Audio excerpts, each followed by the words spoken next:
বিশ্ব ক্রিকেটের জন্য খুবই খারাপ খবর। আফগানিস্তানের একটা প্লেয়ারের আজকে মৃত্যু হয়ে গিয়েছে। সেই নিউজটা তোমাদেরকে এই ভিডিওতে জানাবো এবং টোটাল 5টা নিউজ এই ভিডিওতে তোমাদেরকে দেবো। তো ভিডিওকে লাস্ট অবধি দেখতে থাকো। 1 নম্বর খবর হচ্ছে আফগানিস্তানের একটা প্লেয়ারের আজকে মৃত্যু হয়ে গিয়েছে, যার নাম হচ্ছে সাপুর জাদরান।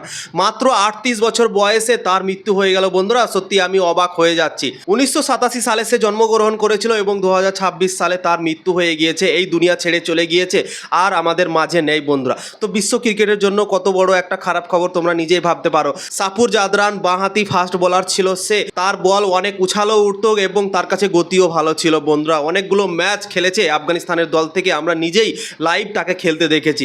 সেই সাপুর জাদরান মাত্র 38 বছর বয়সে এই দুনিয়া ছেড়ে চলে গেল।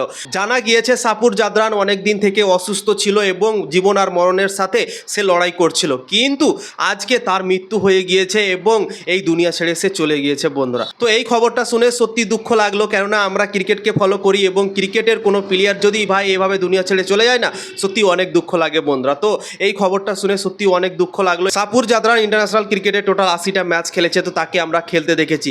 তো এরকম খবর যদি ভাই চলে আসে তো ভাই মনে তো দুঃখ হবেই। তো সেটাই হয়েছে বন্ধুরা। 2 নম্বর খবর হচ্ছে ভিভিএস লক্ষ্মণ ভারতের হেড কোচের ভূমিকা পালন করতে চলেছে বন্ধুরা। জিম্বাবুয়ের বিপক্ষে যে 3 ম্যাচের টি20 সিরিজ হতে চলেছে, সেই সিরিজে হেড কোচের ভূমিকা পালন করবে ভিভিএস লক্ষ্মণ।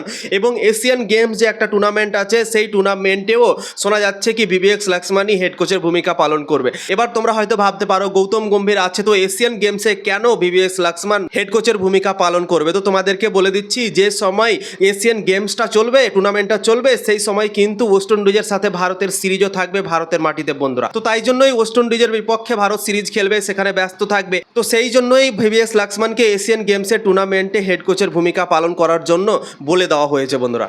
এশিয়ান গেমস যখন চলবে তখন টিম ইন্ডিয়ার দুটো দল কিন্তু খেলতে চলেছে, একটা ওয়েস্ট ইন্ডিজের সাথে খেলবে এবং একটা খেলবে এশিয়ান গেমসে। তো তাই জন্যই এই পদক্ষেপ নেওয়া হয়েছে বিসিসিআইয়ের তরফ থেকে। ভিভিএস লক্ষ্মণ এশিয়ান গেমস ও জিম্বাবুয়ের বিপক্ষে হেড কোচের ভূমিকা পালন করবে বন্ধুরা। 3 নম্বর খবর হচ্ছে এশিয়ান গেমসের যে স্কোয়াডটা ঘোষণা করেছিল ভারত, সেই স্কোয়াডে কিছু পরিবর্তন হতে পারে, এরকম খবর বেরিয়ে আসছে বন্ধুরা। সঞ্জু স্যামসনকে হয়তো রাখা হয়েছিল সেই স্কোয়াডে, সেই স্কোয়াড থেকে মনে হয় সঞ্জু স্যামসনকে বাদও দিতে পারে, এরকমও পসিবিলিটি হতে পারে।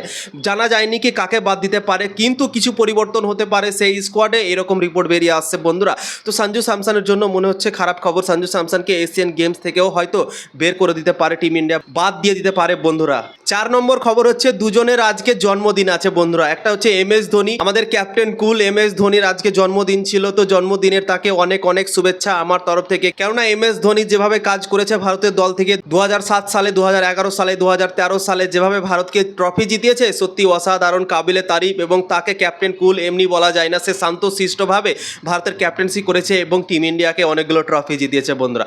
তো সেই ক্যাপ্টেন কুলের আজকে জন্মদিন ছিল, তো তাই জন্যই সেই খবরটা অনেক বড় হয়ে যায় তার জন্য বন্ধুরা। তো অনেক বড় প্লেয়ারের যেহেতু জন্মদিন ছিল, তো এই খবরটা তোমাদেরকে অবশ্যই জানানো উচিত আমার মনে হয়। তো আরও একটা প্লেয়ারের জন্মদিন আছে আজকে, দেবদত্ত পাডিক্কালের জন্মদিন আজকেও বন্ধুরা, তাকেও আমার তরফ থেকে জন্মদিনের অনেক অনেক শুভেচ্ছা।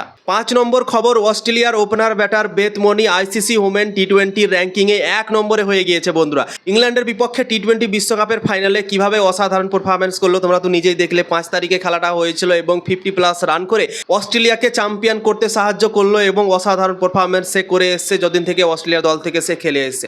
তো তাই জন্যই বেথ মনি 1 নম্বর হয়ে গিয়েছে আইসিসি ওমেন্স টি20 র্যাঙ্কিংয়ে বন্ধুরা। তো এই 5টা খবর তোমাদেরকে কেমন লাগলো অবশ্যই কমেন্ট করে জানাতে পারো এবং ভিডিওটা শেয়ার করে সবাইকে জানার সুযোগ করে দিতে পারো।